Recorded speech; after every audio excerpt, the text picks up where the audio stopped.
मोहित साहब, दो सवाल मेरे एंड से before we open the panel. पहला सवाल तो ये कि जो स्टेज 2 हमने अभी डिस्कस की, जो मेरे ख्याल में जो हमारी एग्जांपल्स थी उसमें जो रऊफ है, जिसको ये लालच है कि मुझे इनाम नहीं मिलेगा, वो स्टेज 2 है। अगर सजा अवॉइड करने का मोटिव हो तो क्या वो स्टेज 2 होता है या वो स्टेज 3 होता है? जैसे सपोज करें कि रऊफ की एग्जांपल में एक तरफ होता है कि इनाम मिलेगा, लेकिन अगर मैंने पढ़ाई सही नहीं की तो मुझे सजा मिलेगी, और मैं सजा अवॉइड करने के लिए पढ़ाई कर लूँ। तो ये मुझे लगता है स्टेज 3 तो नहीं है, कि जहां पे नीड ये नहीं है कि मुझे किसी एफिलिएशन या मेरे ग्रुप से नाराजगी हो जाएगी या गैप आ जाएगा। वो बहरहाल इनाम ना मिलने की अदर साइड है। तो क्या ये सही है असम्पशन मेरी? Right right. देखिए, इसमें जो है ना, इसको थोड़ा डीपली जाना पड़ेगा। जब हम किसी के बारे में ये करते हैं तो इसका एक बड़ा डिटेल्ड इंटरव्यू होता है जी, जिसको कहते हैं subject object interview. These are some technical details, मैं माजरत चाहता हूँ। लेकिन ये कि जिस वक्त हम करते हैं तो फिर हम ये भी जानना चाहेंगे कि वो जो पढ़ाई करना है या सज़ा या पनिशमेंट की को अवॉइड करना है, वो पनिशमेंट को अवॉइड क्यों करना चाह रहा है? इज़ इट बिकॉज उसका फैसला है कि उसने बेहतर जगह पे खड़े होना है, या वो पनिशमेंट ही मसला है उसके लिए? अगर पनिशमेंट ही मसला है तो फिर इट इज़ स्टेज 2।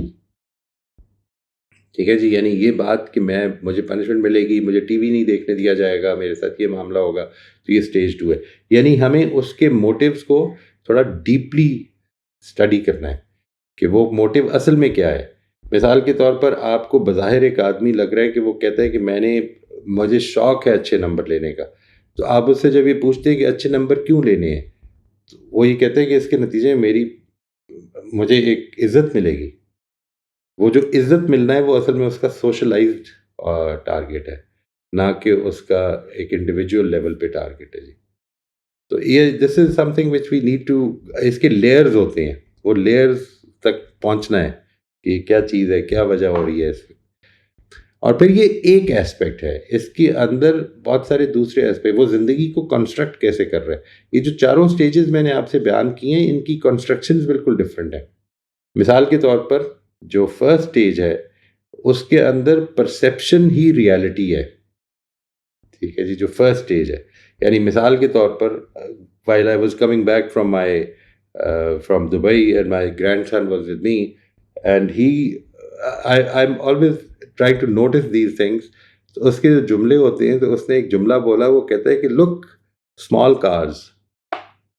जब जहाज लैंड कर रहा था तो उसको जब गाड़ियां छोटी नजर आ रही थी, तो उसने ये नहीं कहा कि look the cars are looking small. ये अब सेकंड स्टेज है, जिसमें कि उसकी परसेप्शन जो है, वो उसको देख सकता है कि मैं जो चीज़ देख रहा हूँ वो असल में रियलिटी नहीं है। तो इस तरह के डिफरेंसेस नमूदार होने लग पड़ते हैं जी। वो भी हमें they are considerable, and they become very very important in determining कि एक आदमी किस स्टेज पे है। Very interesting, very interesting, thank you. दूसरा सवाल मेरा ये था कि जिसको हम सेल्फ ऑथरिंग स्टेज कह रहे हैं, ये पर्सनल आइडियल्स की स्टेज कह रहे हैं। आपने ये कहा कि ये प्रिंसिपल सेंट्रिक अप्रोच नहीं है अभी, ये स्टेज पर्सनल आइडियल की स्टेज है। तो क्या प्रिंसिपल सेंट्रिक स्टेज इसके बाद आती है, वो कोई अलग स्टेज होती है? नहीं, असल में पर्सनल आइडियल्स एक न्यूट्रल टर्म है ना।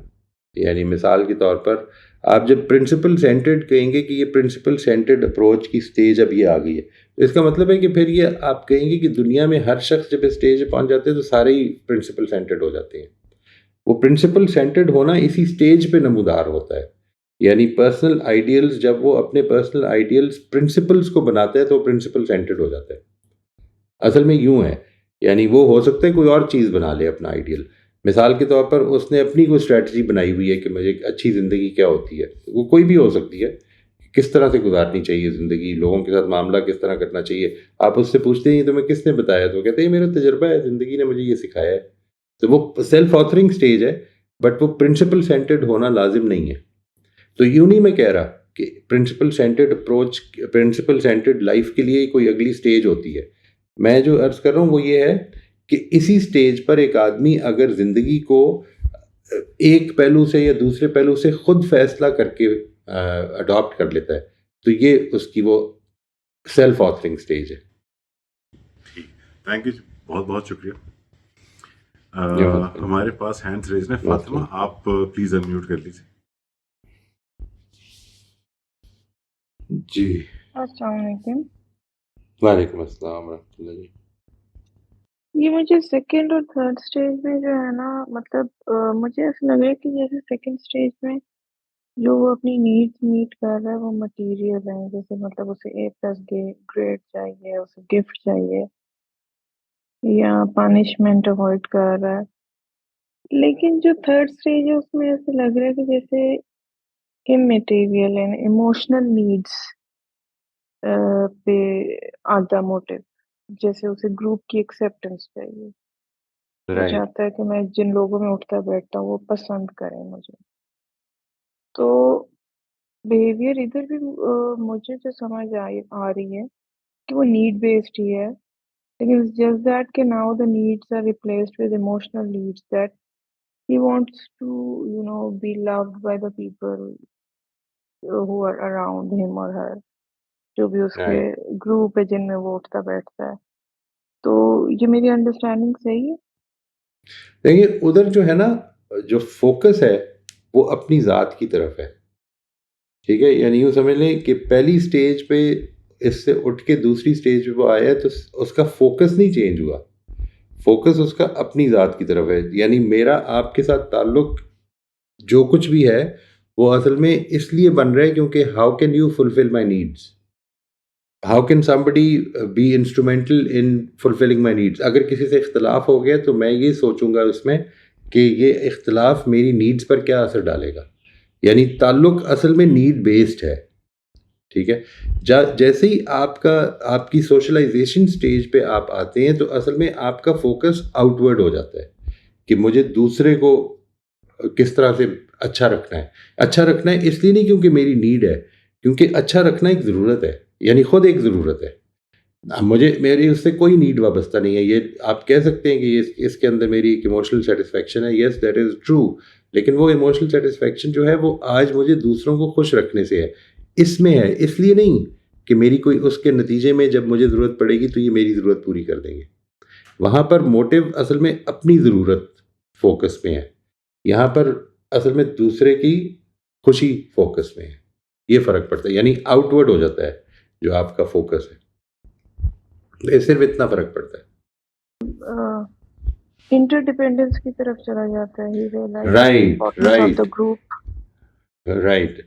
एक नौयत की इंटरडिपेंडेंस की तरफ, बल्कि अभी इंटरडिपेंडेंस से ज़्यादा डिपेंडेंस ऑन द ग्रुप पे गया है, ठीक है जी? यानी मेरी आइडेंटिटी जो है ये है जो बेसिक फ़र्क है। अच्छा आपने वर्ड यूज़ किया है।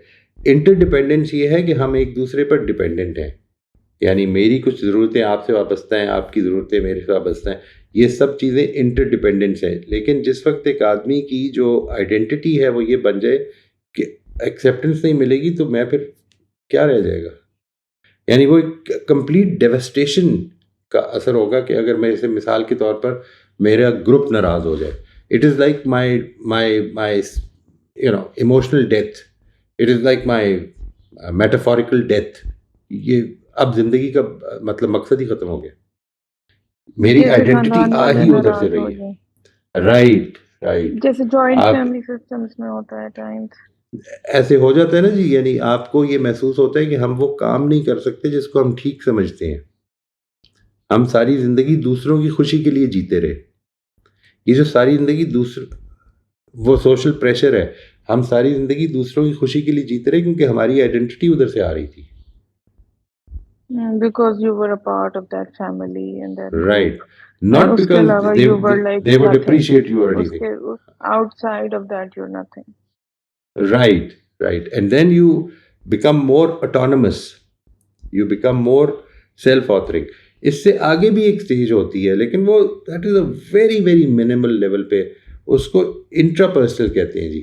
यानी इंसान असल में अब अब मिसाल के तौर पर एक प्रिंसिपल सेंटर्ड आदमी की एक एक चीज़ ये पैदा हो जाती है उसके अंदर कि वो दूसरों के बारे में ये ख्याल करने लग पड़ता है कि जो मैं कह रहा हूँ ना वो ठीक है, ये जो एस्पेक्ट है, यानी मैं कह रहा हूँ शायद दुनिया मेरे अगेंस्ट जा रही है, वो ठीक है। वहाँ पर असल में ये होता है कि हम जिसको कहते हैं ना ऑपोजिट्स के अंदर जीना, इसको भी इससे ही मुझे सीखना चाहिए। वो जिस तरह देख रहा है, I must gain something out of it. वो अगली एक ऐसी स्टेज, यानी अभी तो हम इसलिए इधर तक मैं 4 स्टेजेस पे रुक गया हूँ कि ये चौथी स्टेज पे ही बड़े कम लोग पहुँचते हैं जी, वेरी ऑनेस्टली। और मुझे अपनी अपनी सोसाइटी में तो ये लगता है कि बहुत ही कम लोग पहुँचते हैं। वी बहुत रिमेन इन द ज़्यादा लोग सेकंड सोशल प्रेशर्स में ही रह जाते हैं। सोशल प्रेशर्स में या अपनी नीड्स में। यानी ये देखिए ना, ये जो आपको सड़कों पे रवैये नज़र आती है लोगों के, ठीक है, यानी everybody is only concerned about his own you know comfort. ये जो एस्पेक्ट है, ये कई दफ़ा बताता है कि ये सिर्फ लेवल 2 पे है। अक्सर लोग, यानी मेरा मसला हल होना चाहिए, चाहे मैं सारी ट्रैफिक को बर्बाद कर दूं, मेरा मसला हल हो जाना चाहिए, मुझे पहले निकल जाना चाहिए। ये आपको बहुत जगहों पे जिधर कभी ट्रैफिक जैम हो जाए तो नज़र आने लग पड़ेगा। तो अच्छा, मेरा 4th स्टेज से ये क्वेश्चन है कि यहाँ पे आपने वर्ड यूज़ किया राइट एंड रॉन्ग, लेकिन लास्ट सेशन में आपने एग्जांपल दी थी कि जैसे उसका पर्सनल आइडियल उसका प्रिंसिपल ये भी हो सकता है कि भई रिश्वत दिए बगैर तो काम नहीं चलता, and he is open right. About this thing. वो उसको हाइड करने की कोशिश भी नहीं करता, ना वो इस चीज़ से डरता है कि लोग मुझे जज करेंगे। वो इसको सही समझता है और वो ऐसे ही करता है। तो राइट। उसमें तो बेसिकली तो एक रॉन्ग पर्सनल आइडियल है, बट वो स्टिल स्टेज 4 ही है, because he doesn't care how people think about it. He thinks he's doing the right thing. Right. वो ये जो राइट एंड रॉन्ग है, ये मैंने इन्वर्टेड कॉमर्स में इसलिए लिखा है, what I mean to convey is कि उसका sense of right and wrong, personal sense of right and wrong. तो मतलब अगर ये रिश्वत दे रहा है तो in his mind he is doing the right thing no matter what people think. उसने इसकी जस्टिफिकेशन क्रिएट की हुई है। मतलब वो असल में वो जो आइडियल है ना, उसकी जिस तरह से उसने कंस्ट्रक्शन की हुई है, यानी जब एक आदमी ये कहता है कि इसके बगैर चारा नहीं है, ये करना ही पड़ेगा, ठीक है, तो असल में बहुत सारे लोग ये समझते हैं कि ये तो फिर मतलब क्या करें इस पे क्या वैल्यू जजमेंट दे सकते हैं हम। ये वाले मसले बन जाते, मजबूर हैं या हमारे पास ऑप्शंस नहीं हैं, या असल में what they miss out is that यही चीज़ है जो असल में कॉस्ट है। आपकी ज़िंदगी की जो अपॉर्चुनिटी कॉस्ट है when you are living a principle centred life, तो वो असल में यही है, और है ही कहीं कुछ नहीं। यानी वो कॉस्ट पे करने के लिए तैयार नहीं है अगर, तो फिर प्रिंसिपल सेंटर्डनेस नहीं पैदा हो सकती। ये जो स्टेज 3 है मोहित साहब, इसकी एक एग्जांपल मुझे ख्याल अभी आ रहा था, स्पेशली टीनेजर्स में, स्कूल्स में, कॉलेजेस में व्हाट्सएप के या वेस्ट में मैसेजिंग ग्रुप्स बने होते हैं, और उनके लिए ऑलमोस्ट जिंदगी मौत का मसला होता है कि अगर उनको किसी ऐसे मैसेजिंग ग्रुप से दे आर लेफ्ट आउट जो उनके जो हैपनिंग ग्रुप है, और उसमें कोई एज सच मटेरियल गेन नहीं होता, देयर इज नथिंग जो उनको मिल जाएगा, फायदा हासिल हो जाएगा ग्रुप का पार्ट बनने से, इट्स जस्ट द एक्सेप्टेंस। और वो एक शदीद ट्रेजेडी हो जाती है कि अगर उनको पता लगे कि जो उनके अलावा का व्हाट्सएप ग्रुप बन गया जिसमें वो नहीं है उसका पार्ट। बिल्कुल ठीक है, बिल्कुल ठीक। That's very interesting. बिल्कुल सही है जी। डॉक्टर रुमाना, आप अनम्यूट कर जी। लीजिए please. Thank you so much. अस्सलाम वालेकुम। वालेकुम मेरे अस्सलाम। जो सवाल हैं वो जो आपने एक डायग्राम दिखाई थी 4 कॉन्सेंट्रिक सर्कल्स वाली, उसके बारे जी। में है। मैं नहीं जानती कि जिस वक़्त मैं बोल रही हूँ उस वक़्त क्या स्क्रीन पे उस डायग्राम को दिखाना मुमकिन मैं है या नहीं? ले आता हूँ जी। Let me just um, bring it up. जी। 2 मेरे उस डायग्राम के बारे में 2 सवाल हैं। पहला सवाल मेरा ये है कि आपने ये जो सेकंड स्टेज थी कनेक्शंस वाली, नहीं सॉरी नीड्स वाली, जो थर्ड सेकंड स्टेज। स्टेज, जी। नहीं नीड। मैं सेकंड स्टेज की बात कर रही हूँ, राइट, नीड राइट। वाली जो सेकंड स्टेज है, उसके बारे में जब आप बता रहे थे, तो आपने कहा था कि ये वो स्टेज है जिसको आमतौर से नार्सिसिज़्म के पहलू होते हैं इस स्टेज में। उसके बाद जब आप 4th स्टेज बता रहे थे जो प्रिंसिपल्स वाली स्टेज है, तो एक ख़्याल ज़हन में आता है कि देखिए ना एक तो वो यूनिवर्सल गुड प्रिंसिपल्स होते हैं इंटेग्रिटी, करेज, ऑनेस्टी। लेकिन अगर कोई शख़्स अपने ऊट-पटांग से प्रिंसिपल बना लेता है, इस ख़ानदान में तो ऐसे ही होता है, ये हमारे घर की रवायत है। वो भी तो उसके प्रिंसिपल्स हैं ना, हम तो नहीं कह राइट। सकते कि तो वो भी तो वो प्रिंसिपल्स पे बेस्ड है उसकी लाइफ़। लेकिन राइट। हमारे लिए तो वो एक नार्सिसिज़्म हो गया। ये सही सही सही कह रही हैं जी। एक ये सवाल है और दूसरा सवाल ये है कि ये जो 4 स्टेजेस हैं इम्पल्स, नीड्स, कनेक्शंस, प्रिंसिपल्स ये आपने इनके कॉन्सेंट्रिक सर्कल्स बनाए हैं। तो क्या हर स्टेज के अंदर इंटरनल स्टेज सेल्फ कंटेन्ड होती हैं? हर स्टेज के अंदर? फिर से फरमाइएगा, ये मैं समझ नहीं सका। जैसे अगर कनेक्शंस वाली 3rd स्टेज है तो उसके अंदर नीड्स और इम्पल्सेस ये सर्कल्स है ना, तो क्या वो उसके जी। अंदर मौजूद होती हैं? कि अगर जी, जी। कोई 4th स्टेज पे राइट, पहुँचे राइट, तो उसकी वो पहली 3 स्टेजेस भी होंगी। राइट, और राइट, तीसरा एक वो मैं कमेंट करना चाहूँगी जो अभी आपने कहा था नहीं हमारे कॉलीग ने कहा था कि वो व्हाट्सएप ग्रुप वाली कि वो नीड्स वाली स्टेज कि शायद कनेक्शंस वाली स्टेज कि अगर किसी बच्चे को व्हाट्सएप ग्रुप में ना डाला जाए तो वो उसके लिए बहुत हो जाता है। तो ये तो वो जो हमारी एवोल्यूशन के ज़माने से पुरानी हंटर गैदरर्स के ज़माने से नीड्स हैं कि अगर हम किसी ट्राइब का हिस्सा नहीं होंगे तो हम मर जाएँगे, अकेले तो नहीं रह सकते। राइट। ये वही क्या ये वही इम्पल्स है? 3 जी, सवाल हो गए। Actually sorry. जी, जी, बिल्कुल। नहीं, नहीं, नो प्रॉब्लम। जो सबसे पहली जो बात आपने फरमाई वो ये है, if I am understanding that correctly, कि इंसान जो आखिरी स्टेज पे यानी चौथी स्टेज जो हमने रखी हुई है इस वक्त, उसमें अगर उसके पर्सनल आइडियल्स जो हैं वो वही बन जाएं कि जो मुझे अपनी ज़रूरतें पूरी करनी है, लेट्स से, तो वो क्या, वो नार्सिसिज्म ही नहीं हो जाएगा? वो आदमी आम तौर पर जब इस जगह से खड़ा खड़ा होके, यानी जब वो अपना जो फोकस है वो आउटवर्ड कर लेता है, तो वो थर्ड स्टेज पे पहुंचता है। और वो आउटवर्ड फोकस पर डेवलपमेंट होगी अब। यानी अब ऐसा नहीं होगा कि, यानी what I am saying is कि basically it has to be like keeping everybody intact, कि मैंने उसके ऊपर अब फर्दर डेवलप करना है, वापस नहीं जाएगा वो। ये तो हो सकता है, ये बिल्कुल पॉसिबल है कि वो नीड्स बेस्ड स्टेज ही पर रुका हुआ हो, बड़ा हो जाए आदमी। एक चीज़ मैं जो क्लियर करना चाहूँगा वो ये है कि मैंने ये नहीं कहा कि एट दिस सेकंड स्टेज एक आदमी नार्सिसिस्ट होता है।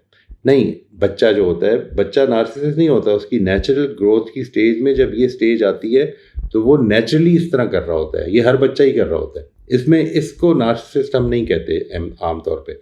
नार्सिसिज्म वो होती है कि जिधर वो अब हो तो बड़ा गया है, लेट्स से 35 साल का हो गया, 40 साल का, 60 साल का हो गया, लेकिन अभी भी वो इसी जगह से खड़ा होकर बात करता है। यानी वो हर चीज़ में जब मामला करता है तो ये देखता है कि मुझे किसकी ज़रूरत है।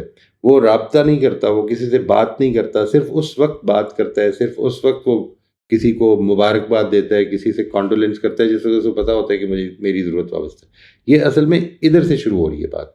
यानी नार्सिसिज्म जो है वो अगर उस स्टेज पर रहे तो फिर कोई प्रॉब्लम नहीं है, वो उसकी नेचुरल ज़रूरत है।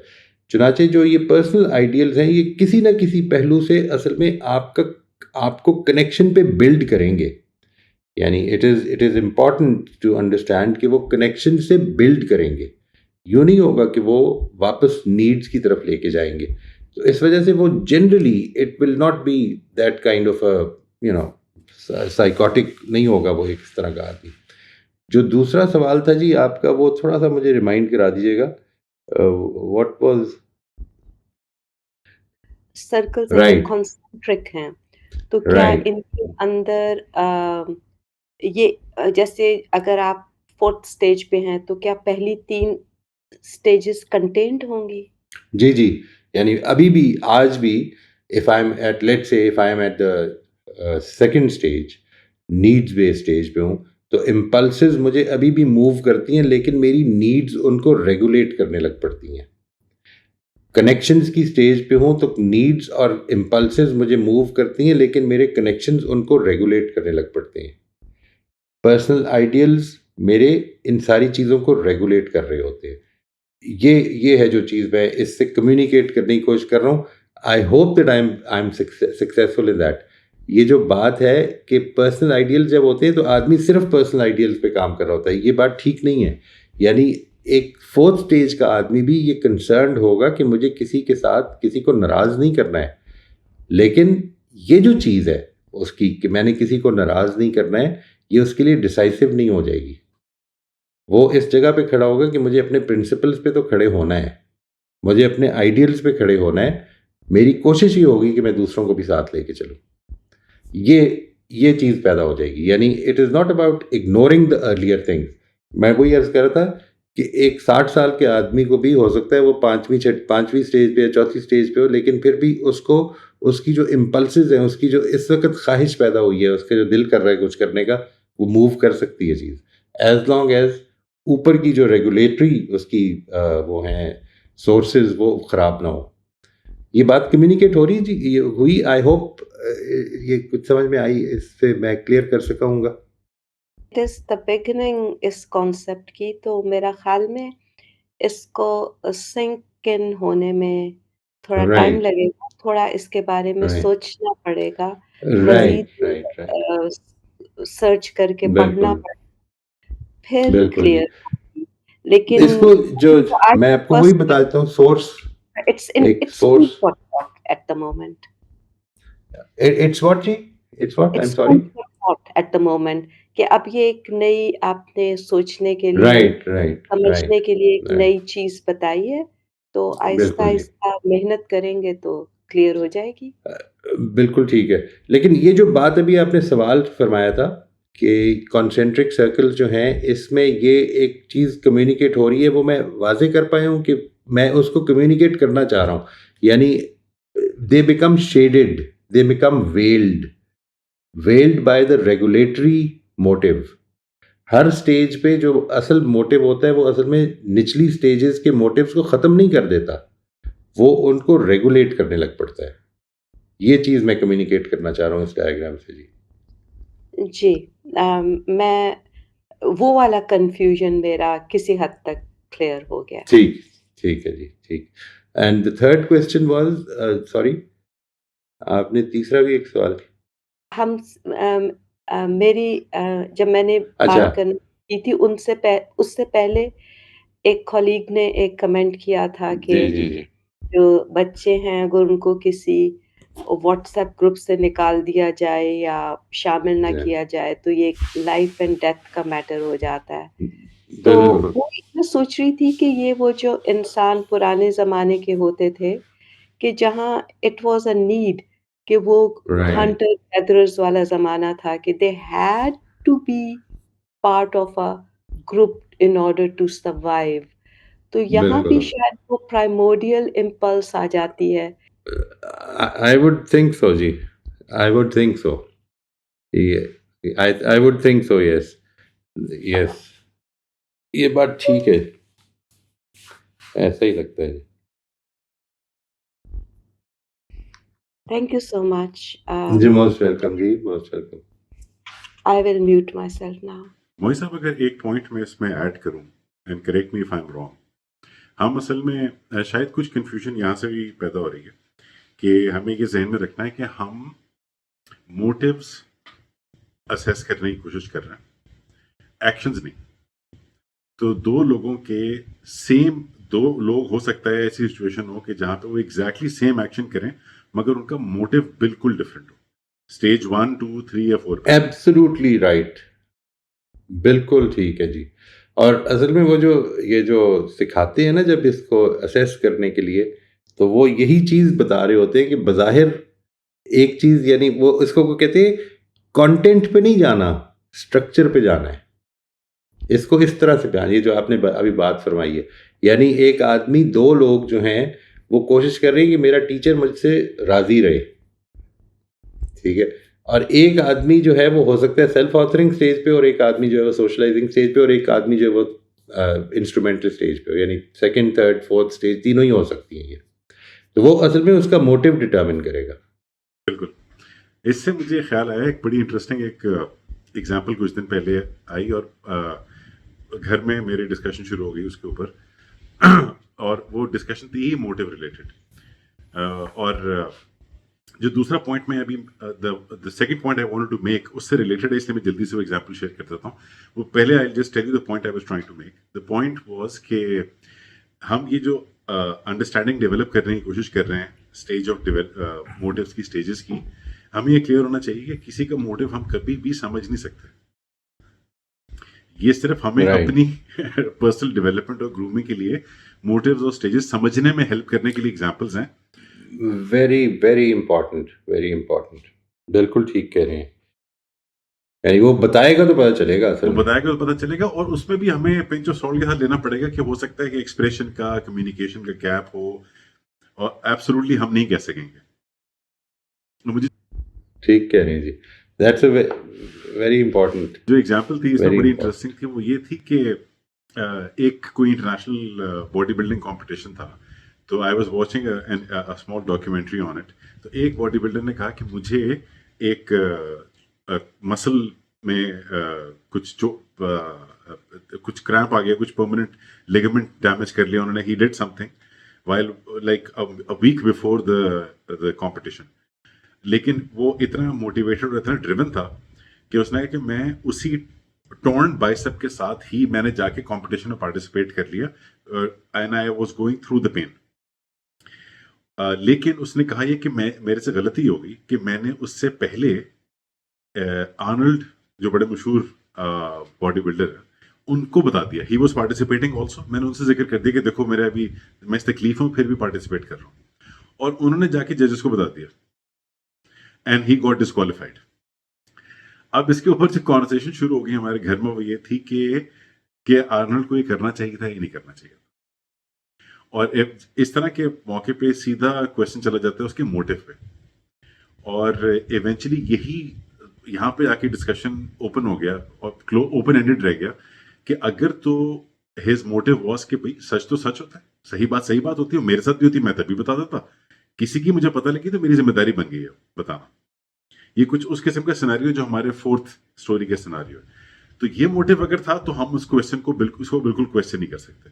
लेकिन अगर मोटिव ये था कि चलो एक मौका मिल गया, एक दुश्मन तो कम हुआ, तो फिर मामला मुश्किल है बताना कि सही था गलत था। बिल्कुल, then that could be stage 2 you know, That could be stage 2. right, बिल्कुल ठीक है। जफर साहब प्लीज गो अहेड। वालेकुम अस्सलाम वरहमतुल्लाह जी।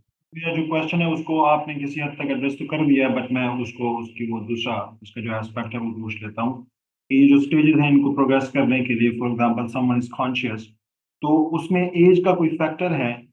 मतलब एज के मुताबिक ये आगे बढ़ेगा, या जब भी कोई मिच्योर होता है और कॉन्शियस होता है तो वो इसको आगे कर सकता है, प्रोग्रेस कर सकता है? First thing. The second thing is कि मैं पहुंच जाता हूँ तीसरे स्टेज पे, तो ये भी मुमकिन है कि फिर मैं दूसरे स्टेज पे आ जाऊं?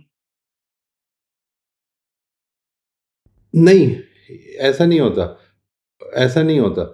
यानी जो चीज़ होती है वो ये होती है कि आप आम तौर पर ज़िंदगी का कोई 80% हिस्सा 2 स्टेजेस के बीच की ट्रांज़िशन में होते हैं। कोई भी 2 स्टेजेस, यानी देखें ये बिकॉज़ इट्स नॉट लाइक कि आई हैव अराइव्ड, वो वाली सिचुएशन नहीं होती, बल्कि इट्स एन ऑनगोइंग थिंग। आप एक स्टेज में पहुंचते हैं और फिर साथ ही दूसरी स्टेज की तैयारी भी शुरू हो जाती है, ठीक है जी। This is what happens. जो पहली स्टेजेस हैं ये बायोलॉजिकल और जो आपकी सोसाइटी की एक्सपोजर है इसके नतीजे में आपसे आप पैदा हो जाती हैं। यानी लेट्स से स्टेज 0 से लेके स्टेज 1 पे पहुंचने में, स्टेज 0 से स्टेज यानी अनडिफरेंशिएटेड स्टेज से इम्पल्सिव स्टेज पे पहुंचने में आप कुछ नहीं करते सिवाय इसके कि बच्चा जो है वो अपने घर में रहता है, दैट्स इट। ठीक है जी। और वो जो घर में रहता है, उस घर में एक नॉर्मल ज़िंदगी अगर गुजारी जा रही है, उसकी आंखें खुली हैं, वो देख पा रहा है, तो वो इस स्टेज से गुजरेगा, उसके प्रोसेसेस ठीक हैं, तो वो इस स्टेज से गुजर जाएगा। अच्छा, सेकंड स्टेज से थर्ड स्टेज में वो असल में उसकी सोशलाइजेशन का बड़ा होना है, यानी जब उसका एक्सपोजर घर से उठता है और वो बड़ा हो जाता है। ठीक है। अच्छा, ये जो स्टेज है, ये सोशलाइजेशन स्टेज आम तौर पर 13-14 साल में, 14-15 साल में शुरू होती है, and then it can go on, because जो थर्ड से फोर्थ स्टेज की ट्रांजिशन है वो इंसान की कॉन्शियसनेस से होती है। यानी ये पहली 3 स्टेजेस जो हैं वो असल में आपके एक्सपोजर के बड़े होने से होनी शुरू हो जाती हैं, लेकिन जो आखिरी स्टेज की डेवलपमेंट है वो इंसान की कॉन्शियसनेस से शुरू होती है। वो खुद इस जगह पे खड़ा हो कि यहाँ पे कुछ गड़बड़ हो रही है, यानी हम इसके बारे में बहुत ज़्यादा सोच नहीं सकते, यानी वो नाराज़ हो जाएगा तो बस यही असल मसला है। फिर क्या होगा? नाराज़ हो जाएगा तो वो गुस्सा करेगा तो फिर क्या होगा? ये जो एस्पेक्ट है, ये हम इस पे सोच नहीं पाते। यानी उसका गुस्सा करना या उसका नाराज़ हो जाना या उसका दुखी हो जाना, ये खुद एक वैल्यू बन जाती है। एट एवरी गिवन स्टेज असल में हो क्या रहा है ये भी समझ लें। बड़े लेवल पे क्या हो रहा है? बड़े लेवल पे ये हो रहा है कि मेरे सब्जेक्ट और ऑब्जेक्ट, यानी सब्जेक्ट का मतलब ये होता है कि there are certain things which is me. ठीक है जी। यानी मैं जब दुनिया के साथ इंटरेक्शन करता हूँ तो एक एनवायरनमेंट है, शुरू में वो एनवायरनमेंट एग्जिस्ट ही नहीं करती, वो मैं ही हूँ सारा कुछ, और फिर स्टेज वाइज वो चेंज होनी शुरू हो जाती है। मिसाल के तौर पर आपने इस चीज़ को कई लोगों से सुना होगा, मैंने ये कई दफ़ा सुना जी लोगों से, कि आदमी ख्यालात को तो नहीं रोक सकता ना। ये क्यों कहता है वो? ये बात क्यों करता है वो कि आदमी ख्यालात को तो नहीं रोक सकता? ये इसलिए करते हैं क्योंकि वो अभी ख्यालात को उस जगह पे नहीं लेके आया। I am not my thoughts, I am not my feelings. ठीक है जी। I am not my I am not my plans, I am not my mission, I stand separate from all these things. चुनाचे अगर ये सब कुछ मेरी ज़िंदगी से चला जाए, मैं फिर भी एग्जिस्ट कर रहा होता हूँ। तो ये जो एस्पेक्ट है, अभी कल ही की बात है कि किसी से बात होते हुए मैंने जब ये गुजारिश की कि आप अपनी जो डिस्टर्बिंग थॉट्स हैं, तो उन्होंने खुद मिसाल दी, आधा घंटा मैं सोचता रहा, उसके बाद फिर मैं इससे निकल पाया। मैंने कहा किस तरह निकल पाए, क्या किया था? तो कहते हैं बस काम किया था, दिन में काम थे बहुत सारे। मैंने कहा करना शुरू कर दिया ना। वो जो आधा घंटा है उसको आपने करने के बाद you actually stopped your thoughts and started working. ये आप आधा घंटा पहले भी कर सकते हैं।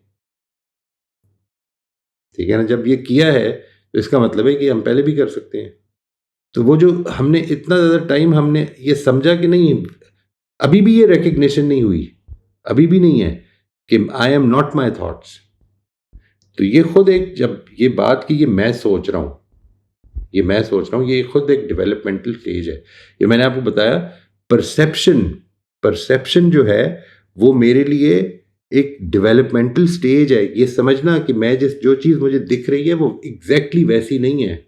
जब मैं ऊपर या डिस्टेंस पे चला जाता हूँ, एम्पायर स्टेट बिल्डिंग से जब नीचे देखता हूँ तो गाड़ियाँ छोटी दिखती हैं, छोटी होती नहीं हैं।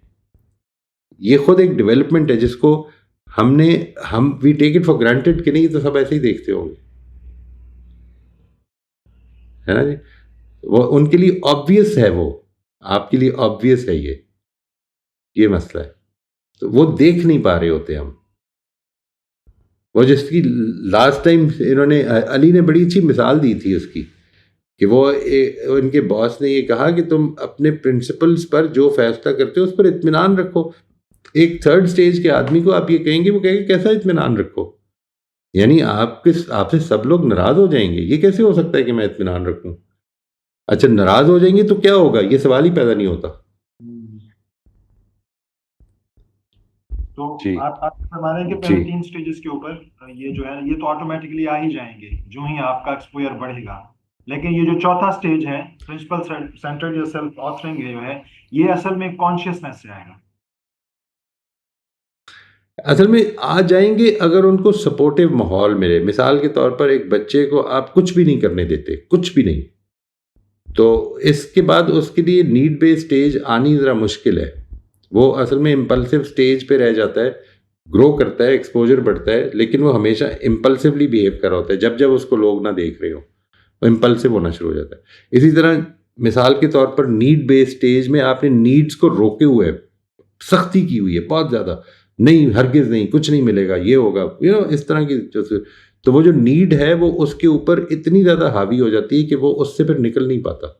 मैं अपना ही सोचूंगा सिर्फ, मुझे इसकी फिक्र नहीं रहेगी कि दूसरों के साथ क्या मामला होगा। ये जो सेडिज्म है, ये जो इस तरह की चीज़ें जो पैदा हो जाती हैं, ये बेसिकली इंसान सिर्फ अपने सेल्फ सेंट्रिक होता है ना, वो सेल्फ सेंट्रिक होता है कि मुझे प्लेजर मिलना चाहिए। ठीक है सर, थैंक यू। ये आप बता रहे थे सोर्सेज टू स्टडी, वो किसी हमारी बहन ने कोई सवाल किया तो पूछ रही थी कि स्टडी करें, तो आप जी मेरा ख्याल है कि इसमें अच्छी चीज़ जो आपको मिलेगी ना, वो कंस्ट्रक्टिविस्ट डेवलपमेंटल लोगों ने जो काम किया हुआ है, उसमें रॉबर्ट कीगन की चीज़ जो है evolving self, the evolving self, ये बड़ी बुनियादी इसको बड़ा बुनियादी लिटरेचर की हैसियत हासिल है जी इसमें, तो वो ज़रूर देख लें। ये कंस्ट्रक्टिविस्ट डेवलपमेंट, ये आइडियाज़ जो हैं ये उन्हीं के हैं बेसिकली। वेलकम जी।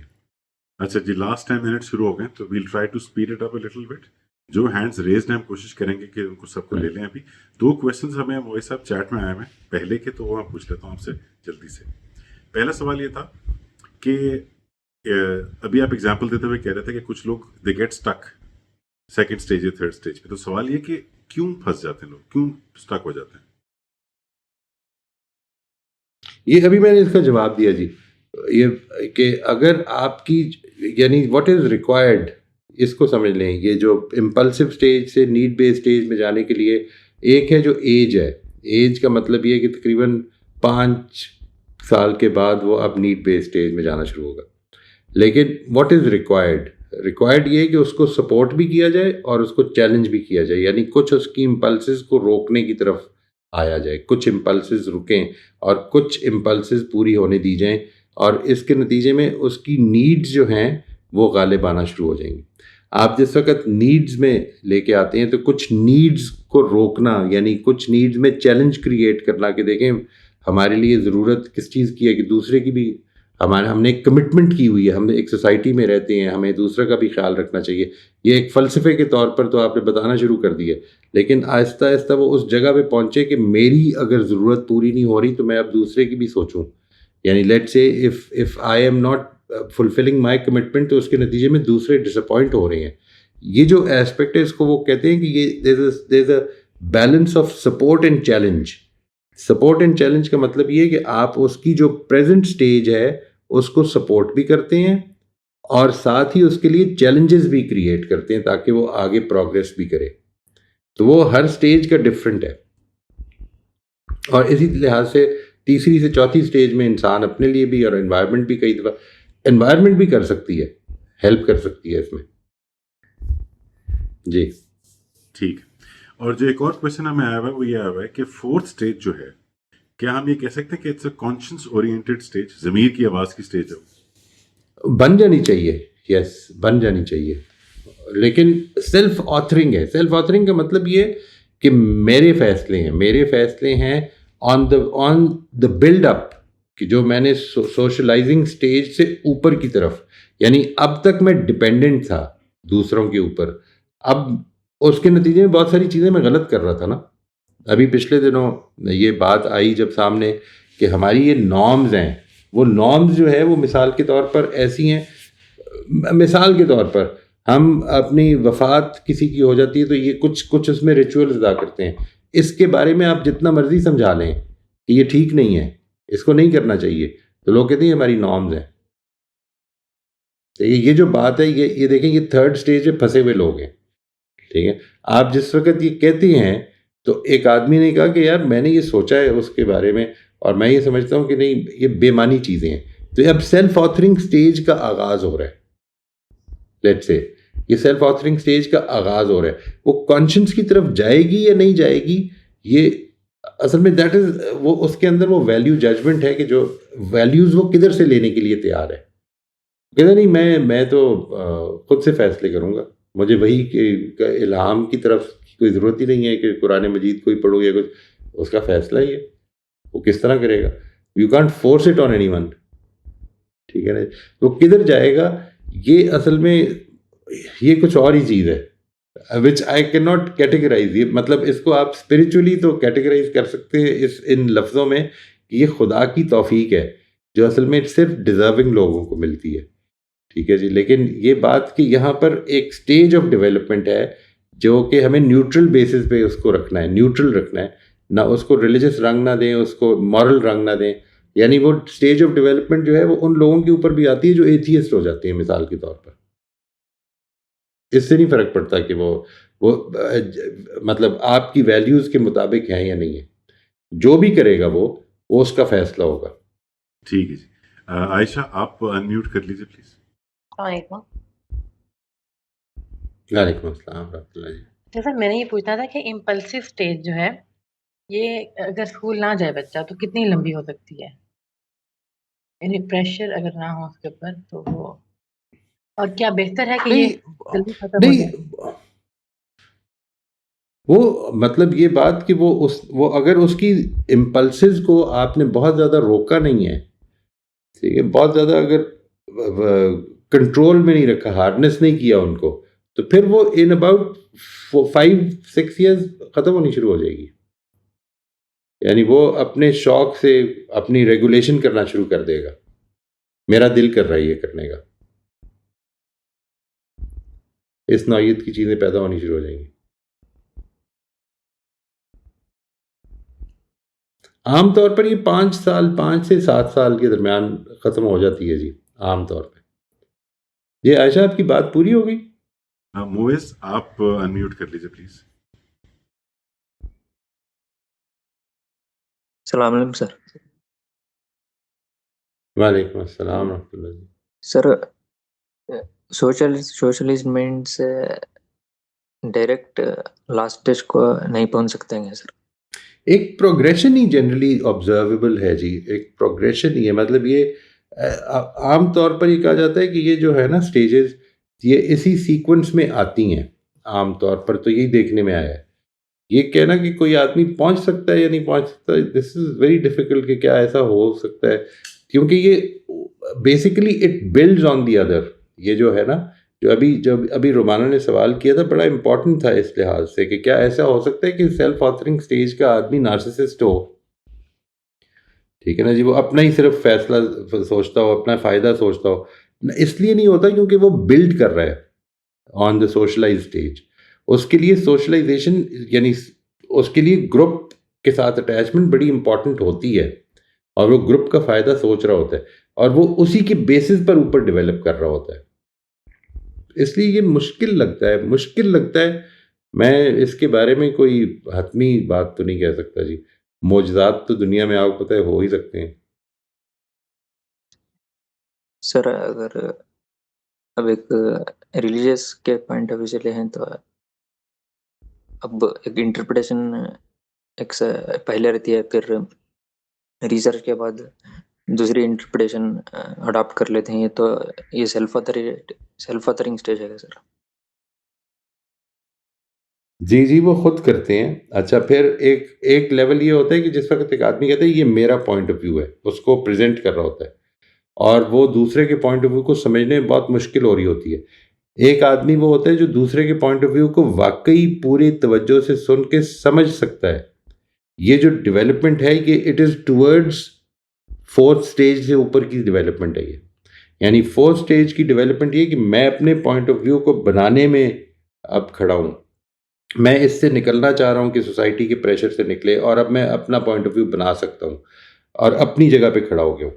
लेकिन 5th स्टेज जो है वो असल में ये है कि मेरे अलावा भी लोग रहते हैं, वो किस तरह देख रहे हैं ज़िंदगी को।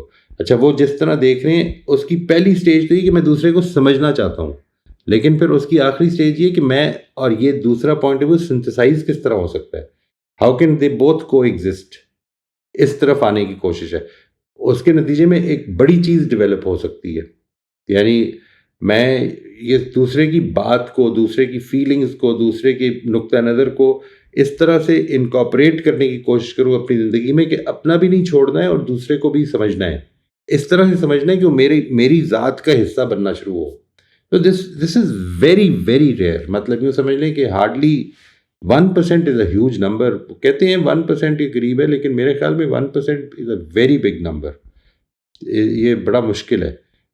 वो इसको डायलेक्टिकल कहते हैं। डायलेक्टिकल का मतलब ये है कि आप 2 ऑपोज़िट चीज़ों को लें और उनको रखने की कोशिश करें। ये जो कन्वर्सेशंस है ना, ये खुद बड़ी डेवलपमेंट का बायस बनती हैं।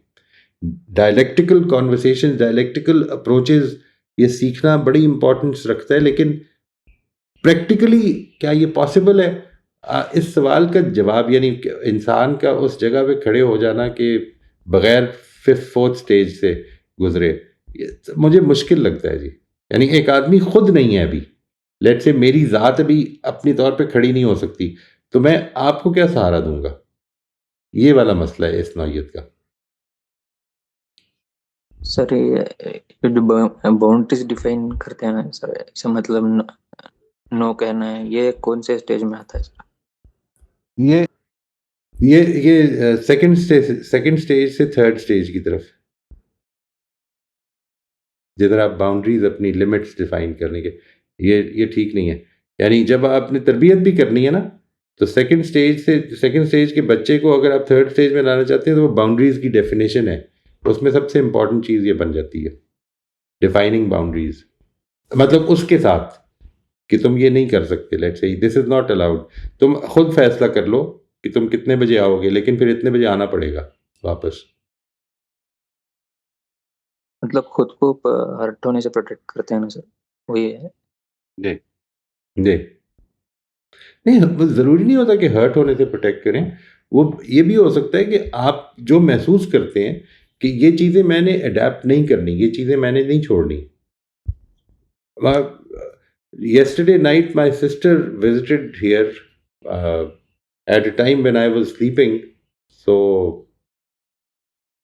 मुझे पता है कि वो आना था उन्होंने, और मैंने उनको भी पता है कि मैंने इतने बजे सोना होता है, और उन्होंने भी ये रिकग्नाइज़ कर लिया कि हाँ ठीक है, तुमने सो जाना है, और मैंने भी रिकग्नाइज़ कर लिया कि ज़रूर तशरीफ़ लाएँ। लेकिन वो टाइम मेरे लिए बड़ा मुश्किल है जागना, मैं उधर बेहोश बैठा रहूँगा अगर बैठूँगा भी तो फ़ायदा नहीं है कोई। तो ये बात कि ये मेरी ज़िंदगी के कुछ चीज़ें चल रही हैं, उसको मैंने किस तरह चलाना है। हाँ, ये भी ख़्याल आ सकता है ना कि नहीं, वो गलत बात हो गई, वो आएँगी तो नाराज़ हो जाएँगे, ये होगा, वो होगा। ठीक है, मैं इंशाल्लाह मना लूँगा। तो ये बाउंड्रीज़ की protection is not just hurt होने से बचना, बल्कि ये कि मैं जिस चीज़ को करना चाह रहा हूँ, वो मुझे करना है। अपनी ये मेरी बाउंड्री है। जी, thank you sir. You are welcome जी। Ahmed, please go ahead. जी। Yeah, sir, I am from India, and welcome जी। especially I want to let you know that I am from Darul Deoband, अच्छा जी, the city Darul Deoband, and माशाल्लाह जी। so मैं आपके जी lecture देख रहा था जी, और मुझे सवाल ये है कि मैं बहुत से बातें तो क्लियर हो चुकी हैं कि भाई पहले मैं जैसे जज़्बाती था, मतलब किसी की बात सुननी मतलब तो उससे एकदम उसको जवाब देना, लड़ना, गौर-फ़िक्र ना करना। अब मुझे ऐसा लगता है कि मेरी ज़िंदगी के कई साल तो आपने ये बचा लिए, मतलब मैं लड़ाई में ही गुज़ार देता वो तो। अल्लाह आपको जज़ाए खैर दे। अब मैं आमीन, उसके आमीन। से देखने की सोचता हूँ कि भाई दूसरा आदमी भी किसी तरह सोच रहा है, उसकी भी अल्लाह ताला ने सलाहियत दी है, वो क्या सोच रहा है। वाह, वाह! क्या तो बात! अल्लाह मेरा ब्यूटीफुल। लास्ट ही क्वेश्चन ये है कि जो the parents forcing me to do something.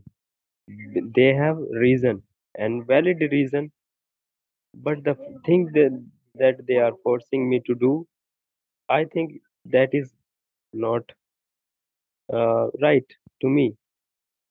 Right. So मुझे ये भी पता है कि ये बात इस तरीके से है। तो मैं ये चाहता हूँ कि उनको मैं समझा पाऊँ और मैं इस स्टेज में जाकर के जो है वो ये सोचने लगता हूँ कि भाई मैं समझा नहीं पाऊँगा और मुझे फिर नेगेटिव थॉट्स आ जाने लगते हैं। तो इसके लिए मुझे क्या राइट, करना चाहिए? हालाँकि ठीक है इसका जी, इम्कान है कि मैं उनको समझा पाऊँ। ठीक है जी, ठीक। ये बताइए, ये जो आपका इशू है, do you think it's very urgent? अगर हम इसको, मैं आपसे रिक्वेस्ट करूं कि can you postpone it for a few weeks, is it possible to do that? Uh, yes, it can be. Right. Because I'm going to be taking up a topic which will start next week on Sunday. ठीक है जी, Sunday morning 8 बजे Pakistan time पे हमने एक नया topic शुरू करना है। जी, जी। आप जो है मैं जो है सुबह में मदरसे रहता हूँ जी 11 बजे तक, फिर शाम में रहता हूँ तो मैं रात में आता हूँ और रात में राइट, वीडियो लेक्चर्स वगैरह देख पाता हूँ जी आपके। तो आप ठीक है उसमें जी। हाँ, मैं उसको लेक्चर सीरीज़ आपकी मैं देख लूँगा इंशाल्लाह रात में आके। बिल्कुल ठीक है जी। वो अगर आप देख लेंगे तो मेरा ख़्याल है कुछ 4 3-4 सेशंस में होगा वो, 3-4 सेशंस में। वो मैं कोशिश करूँगा कि उसको प्रिसाइज़ली बात अपनी कम्युनिकेट कैसे करनी है, दूसरे की बात समझनी कैसे है। इसको हम दोनों को लेकर, दोनों एस्पेक्ट्स को हम कोशिश करेंगे कि अच्छा सा एक ब्लेंड जो है वो आपके सामने आ जाए। तो hopefully you will be able to communicate yourself. देखिए, मैं समझा पाऊँ ये तो मुझे कोई गारंटी नहीं है, लेकिन मैं समझाने का ठीक तरीका इख्तियार कर लूँ, ये मैं कर सकता हूँ। समझ जाएँगे वो या नहीं समझ जाएँगे, ये मेरे हाथ में नहीं है। ये अल्लाह ताला से दुआ भी करनी चाहिए। ठीक है बेटा? शुक्रिया बहुत आपसे शुक्रिया, बात बहुत करने का, शुक्रिया। गुफ्तगू करने का। अल्लाह आपको जज़ाए खैर अता फरमाए। आमीन, आमीन। बहुत शुक्रिया जी। आमीन आमीन। ठीक है जी, थैंक यू बहुत जी। बहुत शुक्रिया मोहित साहब। अच्छा जी, thank you so much. Thank you thank you जी। एवरीवन। अस्सलाम वालेकुम।